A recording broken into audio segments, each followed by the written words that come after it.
Je suis Marc-Henri, professeur de chimie à l'Université de Strasbourg. Donc, ma spécialité, c'est la chimie, plus particulièrement orientée sur la chimie de l'eau. Donc, comprendre ce que c'est que l'eau, tous les phénomènes qui peuvent s'y dérouler, d'un point de vue chimique, bien sûr, mais aussi d'un point de vue physique et biologique. Donc, je suis enseignant-chercheur, c'est-à-dire j'ai une double activité. D'une part, recherche, fabrication de nouvelles données scientifiques, et d'autre part, diffusion des connaissances auprès des étudiants. Voilà. Donc vous étudiez l'aspect physico-chimique de l'eau et interfacial, c'est ça? Oui. Est-ce que vous pouvez nous donner en gros qu'est-ce que sont ces deux disciplines? Disons que l'eau existe sous plusieurs états. Donc on a ce qu'on appelle la physique de l'eau, qui est l'eau liquide, l'eau vapeur et la glace. Donc ça, c'est tout ce qu'on appelle la physique de l'eau.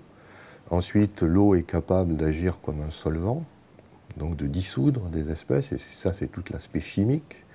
Qu'est-ce qui se passe quand on met un soluté dans l'eau qui interagit avec cette molécule? Et puis, il y a tout le domaine de l'eau, donc dite interfaciale, c'est-à-dire qu'est-ce qui se passe quand l'eau ne dissout pas, mais se retrouve confinée dans des environnements qui peuvent être minéral ou organique.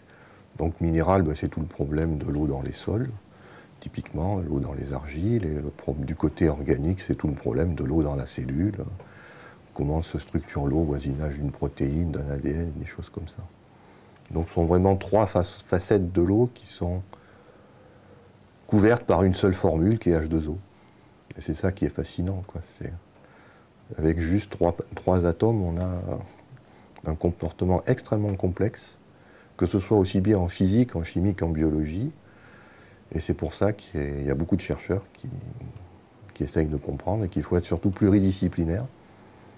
Parce que moi, je suis surtout chimiste, mais on a besoin de physiciens, on a besoin de biologistes pour comprendre l'eau sous toutes ses facettes. Donc finalement, l'eau est un sujet très, très important au niveau de la physique et des différentes autres... Tout à fait, oui. Chaque jour, il y a à peu près 5 ou 6 articles scientifiques qui paraissent sur l'eau, mais sur l'eau uniquement. Chaque jour, je ne sais pas si vous imaginez. Si vous voulez lire toute cette littérature, vous en avez pour des mois. Donc c'est vraiment quelque chose qui passionne la communauté scientifique et qui en même temps diffuse assez peu auprès du grand public, puisque pour le grand public, l'eau, c'est l'eau.